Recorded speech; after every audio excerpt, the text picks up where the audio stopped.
하나님의 은혜와 평강이 우리 모두에게 함께 하시기를 축복합니다. 야고보서를 강론하고 있습니다. 특별히 야고보서는 예수님의 형제 야고보가 흩어져 있는 12지파, 즉 디아스포라에게, 그것도 유대교에서 기독교로 개종한 하나님의 백성들에게 선포한 말씀이죠. 특별히 AD 60년에서 62년경에는 우리가 너무나 잘 아는 것처럼 초대교회의 박해가 아주 심한 로마 제국 시대였습니다. 특별히 로마의 황제 네로와 그리고 계속된 폭정, 여러 로마의 황제들이 기독교를 믿는 하나님의 백성들을 핍박하기 시작합니다. 믿음을 지키기가 어렵게 되었습니다.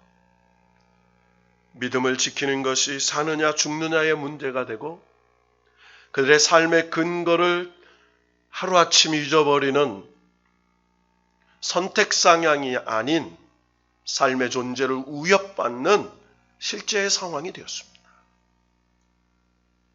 그래서 그 시련과 고난과 박해로 인하여 많은 믿음의 형제들이 어려움을 겪고 있었습니다.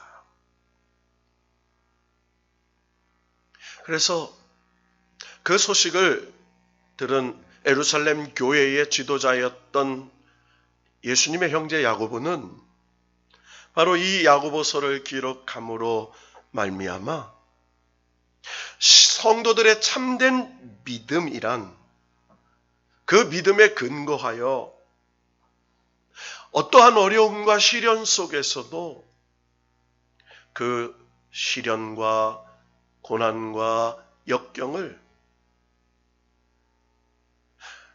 믿음의 인내로 온전히 이루어 하나님께서 주시는 지혜, 하나님께서 주시는 응답, 하나님께서 주시는 능력으로 믿음의 선한 싸움을 싸우는 것이다 라고 말씀을 선포했습니다. 그래서 우리가 믿는 것도 중요하지만 그 믿는 것을 실천하는 것이 믿음이 완성되는 것이다 라고 했습니다. 듣는 것 중요합니다. 그러나 들은 그 하나님의 말씀을 믿는 것 더 중요합니다. 그런데 믿는 것보다 더 중요한 건 그 말씀대로 실천하며 순종하며 사는 것입니다. 그래서 믿음은 들음에서 나고 들음은 하나님의 말씀을 실천하는 것으로 완성되어진다고 야고보는 말하고 있습니다. 믿음은 행함으로 완성되어지고 행함이 없는 믿음은 죽은 믿음이요. 그리고 산 믿음은 행함이 있는 믿음인 것을 야고보 이 예루살렘 교회 지도자는 계속해서 성도들에게 믿음의 실천을 강조합니다. 그래서 1장 2절에 보면 너희가 여러 가지 시험을 당하고 있다고 얘기해요. 그 시험을 당하면 온전히 기쁘게 여기라. 왜?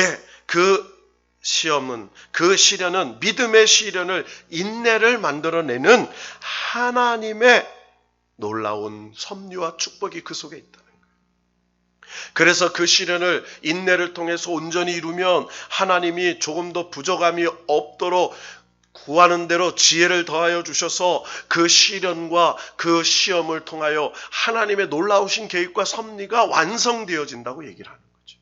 여러분, 시련 속에 감춰진 하나님의 축복이 있을 줄로 믿습니다.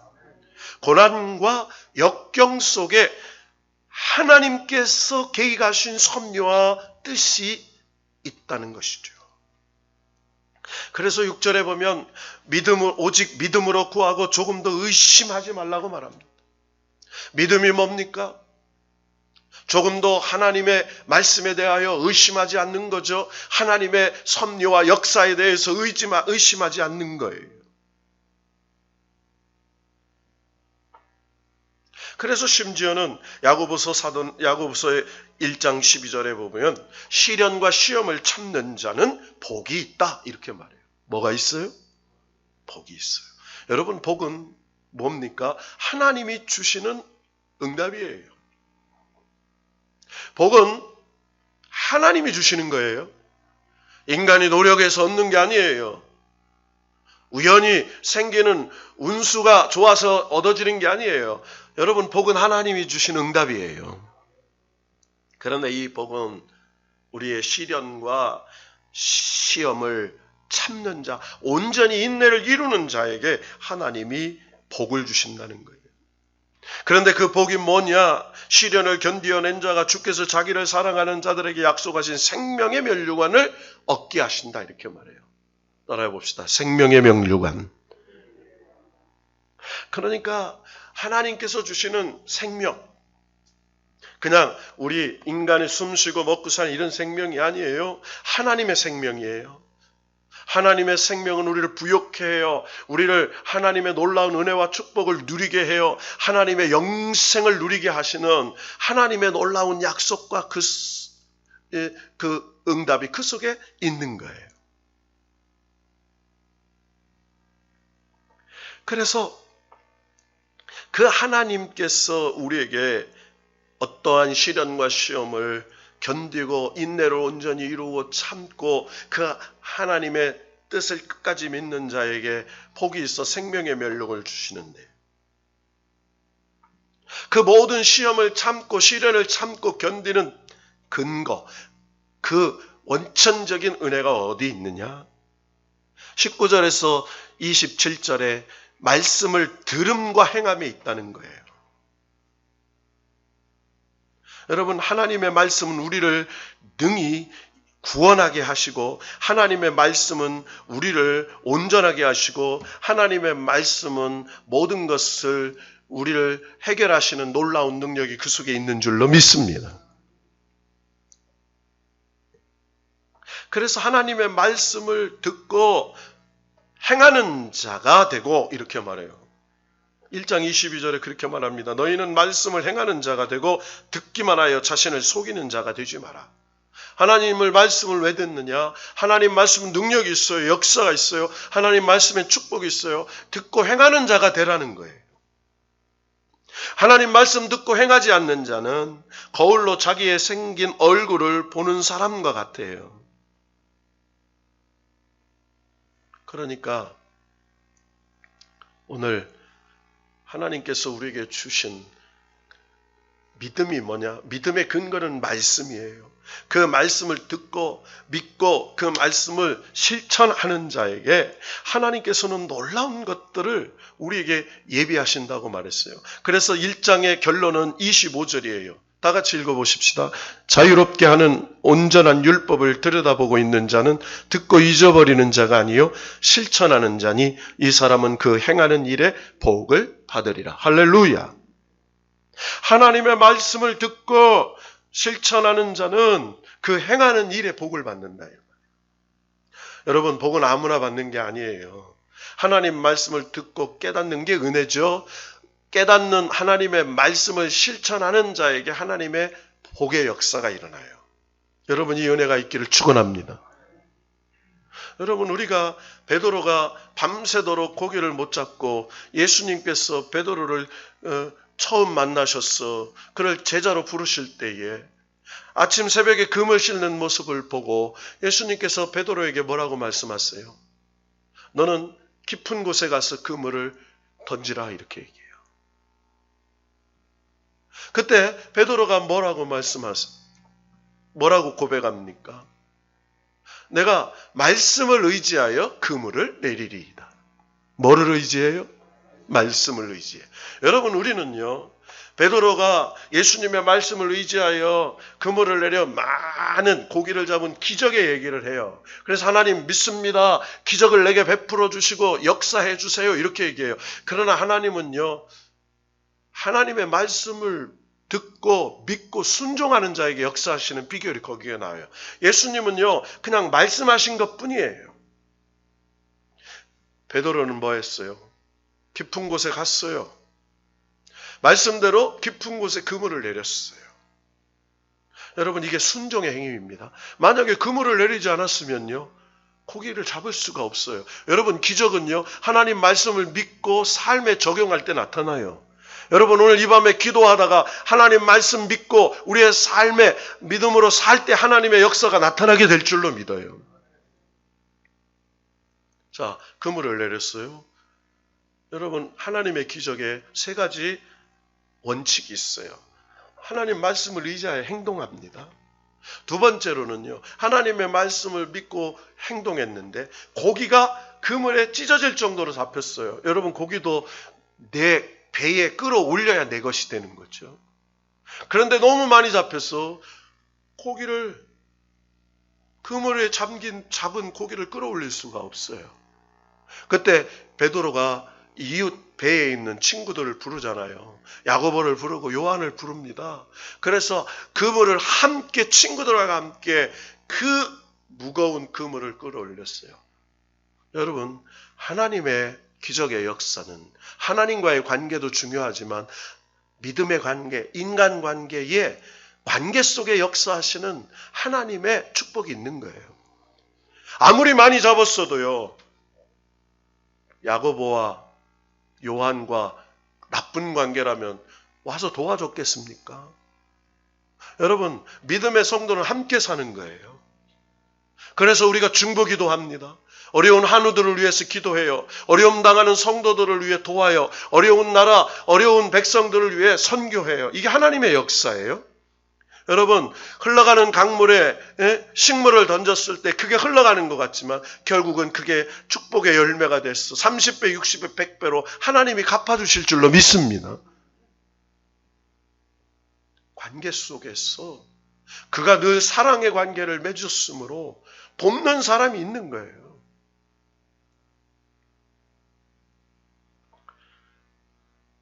오늘 말씀에 의지하고 그물을 깊은 곳에 내리고 친구들의 요청을 도움을 받아서 기적의 역사가 나타나요.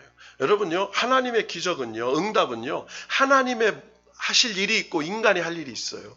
여러분, 죽은 나사로를요, 예수님이 살려주셨어요. 그런데 그냥 살려주신 게 아니에요. 예수님께서 사람들에게 명령하시잖아요. 무덤에 돌을 치우라 이렇게 얘기해요. 여러분, 인간의 목은 무덤에 돌을 치울 때 예수님이 명령하셨을 때 나온 거예요. 돌을 치우는 건 인간의 목이입니다.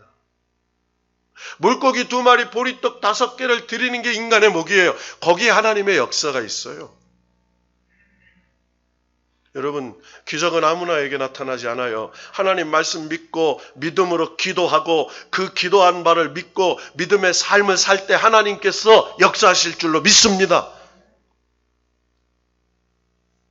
오늘 하나님의 말씀을 듣고 잊어버리는 자가 아니라 하나님의 말씀을 듣고 실천하는 자는 행하는 일에 복이 있으리라 이렇게 말해요. 그냥 복이 있는 게 아니에요. 뭐 하는 일에? 행하는 일에. 네가 믿음으로 행하는 일에, 말씀을 듣고 행하는 일, 그 일에 복이 있어. 여러분, 사업을 해도요, 하나님, 내 사업이 잘 되면 하나님의 선교에 쓰임받고, 내 사업이 잘 되면 하나님의 몸된 교회에, 하나님의 전도에 쓰임받고, 하나님, 내가 건강을 얻으면 하나님의 놀라운 선교에, 전도에, 하나님 섬기는 일에 쓰임받고, 우리 자녀들이 잘 되면 하나님의 영광을 나타내는 목적이 분명할 때 하나님이 역사하시는 거예요. 자, 오늘 본문으로 돌아가서, 자, 그렇다면 믿음의 실천, 하나님의 백성들이 하나님의 말씀을 믿고 실천하여 사는 것 중에 가장 큰 게 뭐냐? 여러분, 믿음, 소망, 사랑, 그 중에 제일은 사랑이라고 말해요. 여러분, 믿음은 사랑이에요. 하나님께서 우리를 사랑하사 독생자 예수 그리스도를 우리에게 주셨어요. 하나님이 우리를 사랑하셨기 때문에 독생자 예수 그리스도를 주셨어요. 그 예수를 우리를 대신하여 죽으심으로 우리의 죄가 용서받고 그 예수 그리스도를 부활시켰어. 그의 부활하신 예수를 믿음으로 우리도 부활하여 영원한 하나님의 백성으로 살게 될 줄로 믿는 거예요. 이게 복음이죠. 그래서요, 하나님의 말씀의 완성은 사랑이에요. 하나님은 사랑이시라 이렇게 말해요. 따라합시다. 하나님은 사랑이시라. 여러분, 하나님은 사랑이세요. 하나님이 이 세상을 사랑으로 창조하셨어요. 하나님이 타락한 인간을 사랑하셔서 믿음의 조상 아브라함을 불러 구속사의 역사를 쓰셨어. 독생자 예수 그리스도를 통하여 한 첫 번째 아담을 통하여 죄를 지은 두 번째 아담이신 예수 그리스도를 통하여 우리를 구원하시는 역사를 이뤄냈어요. 그래서 하나님의 모든 역사는 사랑의 역사예요. 자, 우리 너무나 잘 알고 있는 말씀 중에 하나가 뭐예요? 여러분, 사마리아 강도 만난, 그래서 강도를 도운 선한 사마리아 얘기를 너무나 잘 알아요. 그렇지 않습니까? 여러분, 우리는 선한 제사장도 지나가고 레위인도 지나가는데 사람들이 개 취급했던 사마리아인이 강도 만나서 피 흘려 죽어가는 그 사람을 치료해주고 사관에 데리고 가서 돌아올 때까지 돌보아주려는 사랑을 베풀어요. 자, 그런데 우리는 너희도 가서 이같이 하라 이렇게 얘기해요. 근데요, 이 사랑, 여러분 만약에요, 강도 만난 그 사람이요, 나쁜 사람인지, 그 사람이 살인자인지, 그 사람이 사기꾼인지, 그 사람이 강도를 만날 짓을 했는지 모르잖아요. 여러분, 인간은요, 항상 이렇게 생각해요. 야, 강도 만날 일을 당했겠지. 다 인과응보야. 다 나쁜 짓 해서 그런 거야. 라고 얘기할 수 있어요. 그런데요, 믿음의 사랑은 그런 게 아니에요. 조건과 뭘 따지는 게 아니에요. 여러분, 판단은 하나님이 하시는 겁니다. 우리는요, 강도 만난 그 사람이 나쁜 사람인지 살인자인지 사기꾼인지 도둑놈인지 그걸 따지지 않아요. 우리에게는요, 그것을 판단하는 판단권이 없어요. 그건 하나님께 있어요. 그러나 강도 만난 그 사람을, 우리에게 있는 건 뭐예요? 사랑의 의무밖에 없어요. 그를 도와줄 수밖에 없는 거예요. 여러분, 우리가요, 신앙생활하면서 남의 눈에 들보는 보고, 티는 보고, 들보는 보고, 티는 보고, 내 눈에 있는 들보를 보지 못하는 게 뭐예요? 다 자기 중심의 판단과 사고가 있기 때문에. 내 눈에는 들보가 있어요. 그런데 다른 사람에 있는 티만 봐요. 여러분, 이 시대의 화두가 뭡니까? 공정입니다. 여러분, 우리가 살고 있는 이 시대의 화두가 공정이에요. 젊은이들 공정이 무너졌어요. 그래서 아빠 찬스, 엄마 찬스, 부모 찬스 뭐 이런 얘기해요. 부의 세습, 그리고 판사의 아들이 판사가 되고 누구의 교수의 아들이 교수가 되고 뭐하고 막 이런 얘기해요. 그래서 공정의 가치가 무너졌어요. 개천에서 욕이 안 난다고 얘기해요. 여러분, 요즘에 화두가 이 공정사회. 그런데 얼마나 많은 그런 불공정을 하면서 많은 백성들이 분노하죠. 여러분, 이 야고보서의 이 믿음의 실천에 대해서 2장의 첫 번째 뭐가 나와요? 믿음의 실천 중에 첫 번째 한 게 차별하여 대하지 말라 이 말이에요. 여러분, 하나님의 사람들은 평등하다는 거예요. 따라합시다. 하나님의 사람은 평등하다. 공의와 공법이 하수같이 흐른다 이 말은 말하면요, 하나님은요 모든 사람을 평등하게 창조하셨어요. 여러분, 이슬람 요즘에 아프가니스탄의 탈레반 보세요. 여자들, 아이들, 여러분 여자들을 얼굴 드러내지 못하고 공부도 못하게 하고 막 이게 뭐예요? 차별에 속는 거예요, 여러분.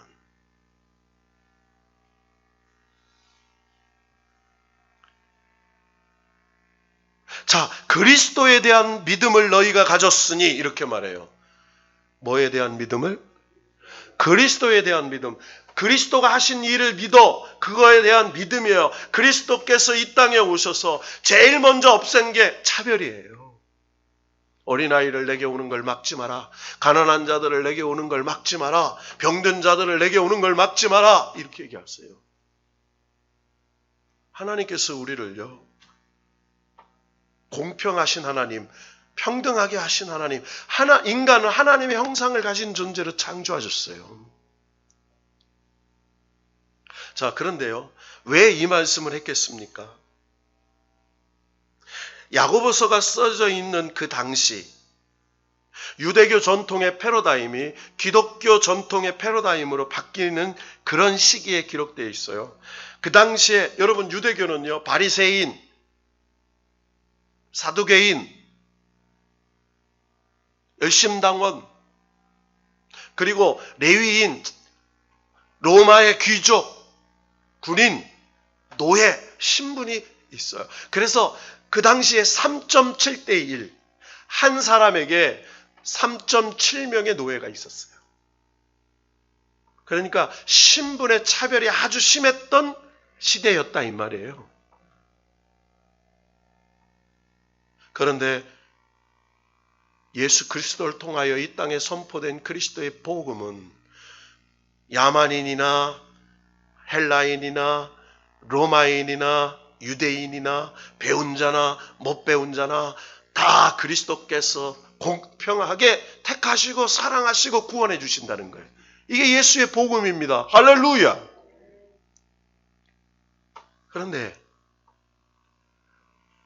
예수 그리스도를 믿은 유대교에서 기독교로 개종한, 자, 오늘 2절에 보면 그런 얘기가 나요. 만일 너희 회당에 금가락지를 끼고, 여러분, 회당은요, 유대교를 믿는 유대인들이 안식일 날 모여서 하나님의 말씀을 강론하고 예배하는 곳이었어요.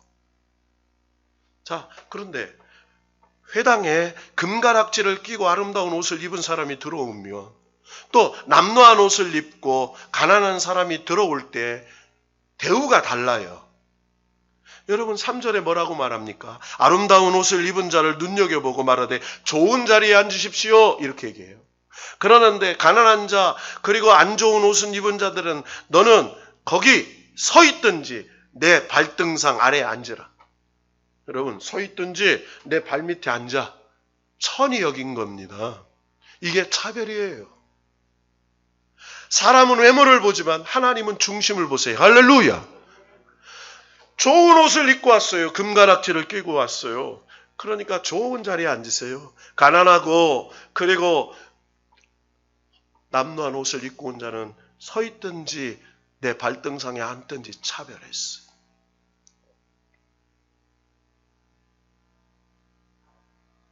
자, 그러면서 4절에 이렇게 말하죠. 너희끼리 서로 차별하며 악한 생각으로 판단하는 자가 되는 것이 아니야.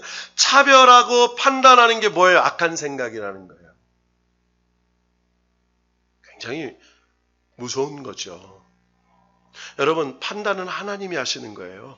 우리는요, 그저 사랑으로 사랑하고 사랑을 실천하는 거예요. 제가 아까 드린 선한 사마리아인의 얘기예요. 만약에 선한 사마리아인이 유대인이 강도 만났어요. 저 유대인이 우리 사마리아인들을 개취급하는데 우리도 개취급하는 것처럼 저 사람을 도와줄 필요가 뭐가 있겠느냐, 지나갈 수 있어요. 그런데 그 사람은 그렇게 보지 않았어요. 강도 만난 불쌍한 사람으로 봤다는 거예요. 여러분, 이게 사랑이에요. 자, 그러면서 예수 그리스도께서 우리에게 주신 믿음, 2장 1절에 그리스도에 대한 믿음을 너희가 가졌다. 그리스도를 향한 믿음을 가졌다. 두 번째 비유가 나오잖아요. 5절이에요. 다 같이 읽습니다. 시작. 내 사랑하는 형제들아 들을지어다. 하나님이 세상에서 가난한 자를 택하사 믿음에 부요하게 하시고 또 자기를 사랑하는 자들에게 약속하신 나라를 상속으로 받게 하지 아니하였느냐. 할렐루야. 뭐예요? 가난한 자를 택해 믿음에 부요하게 하셨어요. 굉장히 중요한 얘기죠. 가난한 자를 택하셨어요. 그리고 그들을 믿음을 부요케 하게 하셔서 하나님의 나라를 상속시켰어요. 여러분, 가난한 게 문제가 아니에요. 믿음의 부유함을 얻으면 하나님의 나라를 상속받아요. 할렐루야. 우리는요, 다 가난한 걸 생각해요. 여러분, 이 가난한 문제가 아니에요. 믿음의 부유함이 되게 되면요, 하나님 나라의 모든 보화, 모든 것들을 상속받게 돼요. 이 은혜가 있기를 축복합니다, 여러분. 그러면서 하는 말이, 자, 6절에 구체적인 얘기들 해요. 차별하는 사람들, 부자들의 죄에 대해서 얘기하잖아요. 6절 읽어볼까요? 시작. 너희는 도리어 가난한 자를 업신 여겼도다. 부자는 너희를 억압하며 법정으로 끌고 가지 아니하느니라. 여러분, 부자, 힘 있는 자들이 가난한 자, 힘없는 자들을 착취하며 괴롭혔어요. 부자들이 고리대금을 하면서 소송을 걸어 힘이 없는 사람들을 재판에 이기고 가난한 자들을 학대했어요. 그냥 옥에 가뒀어요. 이런 얘기예요. 여러분요, 나쁜 사회, 나쁜 나라, 민주주의가 없는 나라는요, 소위 얘기해서요, 힘 있는 자들은요 풀려나고 힘 없는 자들은요 갇히는 거예요. 부자들의 죄가 뭐예요? 그 부를 이용해서 가난한 자들을 법정에 세우고, 그리고 가난한 자들을 억압하고 가난한 자를 핍박하는 게 차별이라고 얘기하는 겁니다.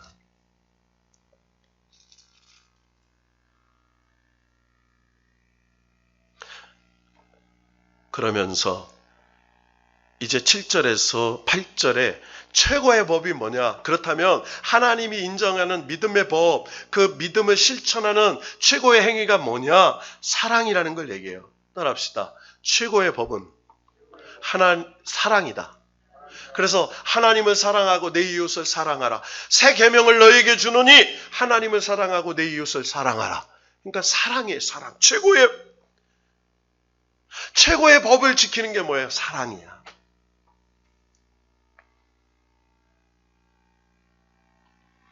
그러면서 만일 성경에 기록된 대로 내 이웃 사랑하기를 내 몸과 같이 하라 하신 최고의 법을 지키면 잘하는 것이거니와, 만일 너희가 사람을 차별하여 대하면 죄를 짓는 것이니 율법이 너희를 범법자로 정죄하리라.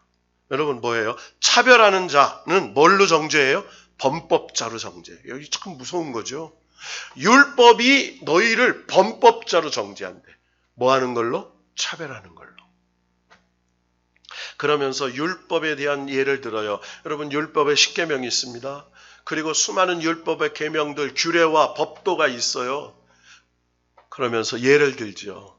간음하지 말라 하시니가 또한 살인하지 말라 했는데, 간음하지 않아도 살인하면 율법을 어긴, 그러니까 하나만 어겨도 율법을 다 어긴 거라는 거예요. 살인하지 않았어요. 간음하지 않았어요. 도덕질하지 않았어요. 거짓말했어요. 그거는 율법을 어긴 거예요. 자, 거짓말하지 않았어요. 도덕질하지 않았어요. 간음하지 않았어요. 살인하지 않았어요. 그런데 거짓말했어요. 그러면 뭐예요? 율법을 다 어긴 거예요. 우상을 숭배한, 그러니까 성경에 기록된 모든 거, 율법을 하나만 어겨도 뭐예요? 율법을 다 어긴 게 되는 거예요. 그러나 최고의 법을 지키는 게 뭐냐? 바로 사랑하는 거라는 거예요. 그러면서 12절 13절 말씀 읽고 말씀 정리합시다. 시작. 너희는 자유의 율법대로 심판받을 자처럼 말하고 행하고 행하기도 하라. 긍휼을 행하지 아니하는 자에게 긍휼이 없는 심판이 있으리라. 긍휼은 심판을 이기고 자랑하느니라. 여러분, 믿음을 가진 사람, 하나님의 사람은 차별하면 안 된다는 거예요. 외모를 보고 차별하면 안 돼요. 옷 입은 것을 보고 차별하면 안 돼요. 그리고 그가 가진 재산을 보고 차별하면 안 돼요. 배운 것을 보고 차별하면 안 돼요. 그가 힘 있는 것, 힘 없는 것 보고 차별하면 안 돼요. 그러면서 너희들이 자유의 율법대로 심판받을 자처럼 말도 행하기도 해라. 여러분, 이 말이 뭐예요? 긍휼을 행하지 아니하는 자에게 긍휼 없는 심판이 있으리라. 긍휼히 여기면 하나님의 긍휼이 너희를 심판하지 않는다는 겁니다. 여러분, 굉장한 말씀이죠. 여러분, 오늘 이 말씀, 그래서 이 말씀을 14절에서 마지막 26절에 이렇게 결론이 매겨요. 행함이 없는 믿음은 죽은 믿음이다. 그래서 25절 다 같이 읽어볼까요? 시작. 영혼 없는 몸이 죽은 것 같이 행함 없는 믿음은 죽은 것이니라. 할렐루야. 계속 무슨 얘기를 해요? 14절에 행함이 없으면 무슨 유익이 있으려 그 믿음이 능히 자기를 구원하겠느냐. 또 17절에 보면 행함이 없는 믿음은 그 자체가 죽은 것이라. 또 18절에 행함이 없는 내 믿음을 내게 보이라. 나는 행함으로 내 믿음을 내게 보이리라 하시리라. 22절에 내가 보거니와 믿음이 그의 행함과 함께 일하고 행함으로 믿음이 온전하게 되느니라. 계속해서 뭐예요? 믿음이 뭐냐? 하나님 말씀을 행하는 것이라는 거예요. 그래서 행함은 믿음이 온전하게 되는 증거예요. 따라합시다. 믿음은 바라는 것들의 실상이요 보지 못하는 것들의 증거라. 그래서 믿음이 너희에게 증거가 돼요. 뭐가? 행함으로. 여러분, 오늘 이 시대, 우리가 살아가는 시대는요, 다 차별의 시대입니다. 불공정의 시대예요. 불평등의 시대예요. 여러분, 사람은요, 사람일 수밖에 없어요. 그 사람에게 기대하는 게 아니죠. 여러분, 우리는요, 하나님께 기대를 거는 사람들이에요. 아무리 훌륭한 지도자가 나와도요, 다 도찐이 개찐이에요. 여러분, 우리를 이끌어 가시고 이 세상을 통치하시고 이 세상을 구원하시는 이름은 천하만민 중에 그 어떤 이름도 우리에게 주신 이가 없어요. 오직 예수 그리스도 이름만이 우리에게 구원을 주시는 줄로 믿습니다. 그래서 우리의 소망이 하나님께 있어요. 그래서 오늘 이 말씀을 통해서 너희를 차별하고 너희를 박해하고 너희를 시련과 시험으로 어렵게 해도 낙심하지 마. 너희를 향하신 하나님의 온전하신 그 뜻이, 너희를 사랑하는 그 하나님의 사랑이, 차별 없이 대하는 그 하나님, 가난한 자를 믿음으로 부욕해 하시고 하나님의 나라를 상속해 하시는 그 하나님이 너희와 함께 축복하여 주신다고 약속하는 거예요. 여러분, 세상을 둘러보십시다. 좋은 소식 하나도 없어요.